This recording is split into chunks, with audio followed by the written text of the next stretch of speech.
Well, hello folks. I know it's been a while since I last recorded a video, but there's been good cause for that. As you can see on the screen, you can see Plecky the Pleco has come out of hiding and now enjoys a new rock that he has just absolutely fell in love with.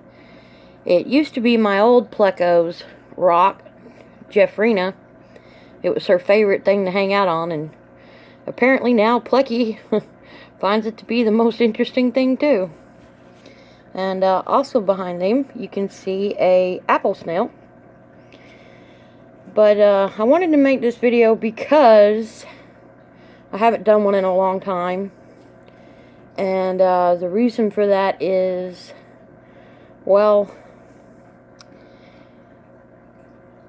the weather started going really crazy here. We were down in the 28 degrees and 45 degrees and 31 degrees, and all of a sudden the temperature shot up to 80 degrees and 95 degrees for a couple of days, and it caused a serious bacterial bloom in my tank. And that resulted in the death of several of my fish.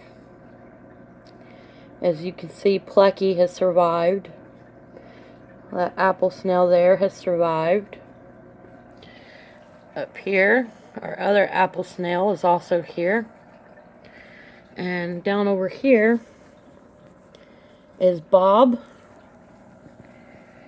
Inky, Green Bean,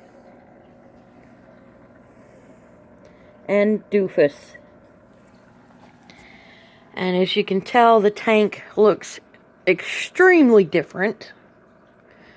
I recently got a new LED light that goes across the top because my old one broke. Sorry about the fingers. And also, as you can see, there's plants in here. Now, these aren't the typical plants you would find at a pet store or anything like that. No! I had to go fishing for these plants. Quite literally. With a net. In a creek. Because for 250 miles around where I live, there are no plants for aquatic tanks. And I only recently found out today about a place in Texas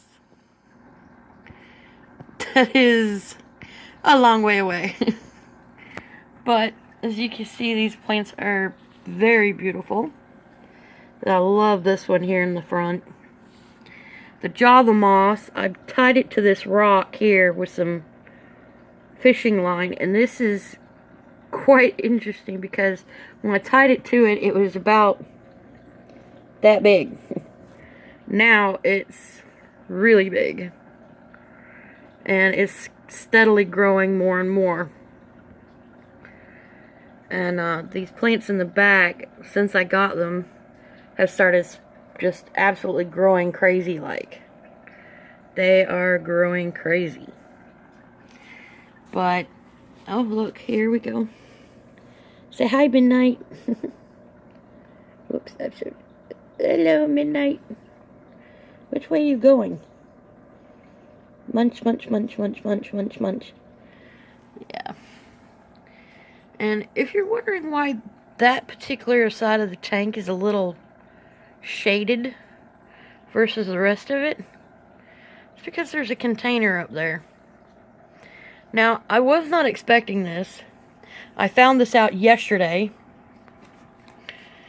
Apparently, if you have a specific type of apple snail that you get from the pet store, aka Mystery Snails, and you have 2 males in your tank, chances are they'll actually change sexes. So now I have a male and a female. Whereas I had 2 males. And it was kind of a shock yesterday when I discovered in the front of my tank something odd that should not have been there. And it was a cluster of snail eggs.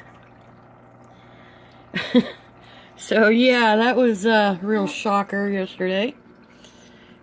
I had to do some serious research on them snails to find out exactly which ones I have, and confirm, yes, that indeed they did change sex and lay eggs. So they've been buddy-buddy ever since. And I'm kind of concerned that they might try to make more eggs. I'm not sure how long it takes between times that they will breed, but I'm going to research some more and find out. Now this clutch should take about 8 days to 3 weeks to hatch, and it turns kind of the eggs are pink. But when they get ready to hatch, they will turn like a moldy, bluish, grayish color. And then they should start eating their way out to hatch. And then, of course, I'll have to put them into a container and take them to be adopted out. Because I do not need, 100 snails in this tank. 3 are good enough. So, I'm going to have them adopted out. But as you can see, those are our only 2 surviving tetras.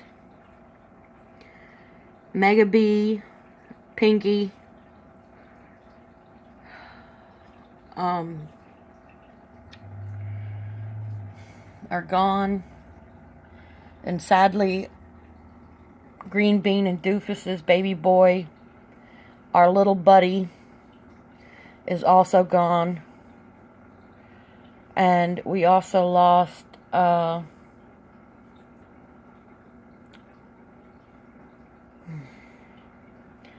couple of others that I had recently got and hadn't got a chance to name yet.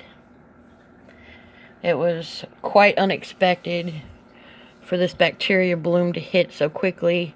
It quite literally was overnight. The tank was perfectly fine, perfectly clear,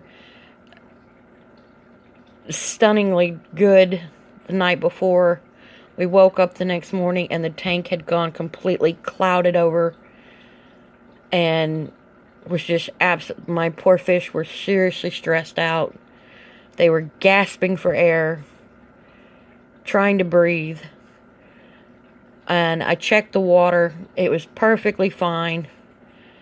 But the cloudiness was bacteria had completely exploded in the tank. And it wound up taking I wound up taking the fish out of the tank, putting them into a separate tank with fresh water that was already in a 10-gallon tank that had been circulated. And I'd kept the temperature on that tank very, very low. I quickly brought the temperature up, moved the fish over, and had to completely wipe out the entire tank and clean it out, and it was a mess. And I was really upset for having lost Mega B and Little Buddy and Pinky and the others, and I just couldn't do the video after that. But as you can see, our tank is looking fantastic now. The new plants really make it pop. It's actually coming more and more alive, and it's just absolutely gorgeous. I love these plants. This one here looks like a feather coming up, and then all this green is new. All that green on the top is new growth. Just in the past 4 and 5 days that it's grown. This one here sprouted off a baby, and it's grown up and opened up quite a bit since I got it. These here, all the little green spots that you see on here, the tops, down along the leaf patterns of the stems, that is all new growth for these plants. And hopefully they will all become a very beautiful green and just make a beautiful little jungle for these fish to enjoy, because I know they really enjoy it. And Plecky enjoys it so much, he is actually out and has not went into hiding since. Which he's been able to hide under this giant marimoth ball, which you can see is as big as that 1-quart pot plant pot back there. This thing's gotten huge. As you can see, that's my finger. That's midnight. That's my finger. But to actually see this thing is like, my finger is just like tiny compared to this thing. It really is. And I've got some ghost shrimp in there, and well, they like to live in the marimoth ball, so they have a little opening over here on this side, right where that little spot right there is. There's a little opening there, and it goes through to the other side, and the ghost shrimp go in there and eat, and then come back out and swim around and go back in. But anyway, till next time, I hope y'all have fun, and we'll see what goes on from here.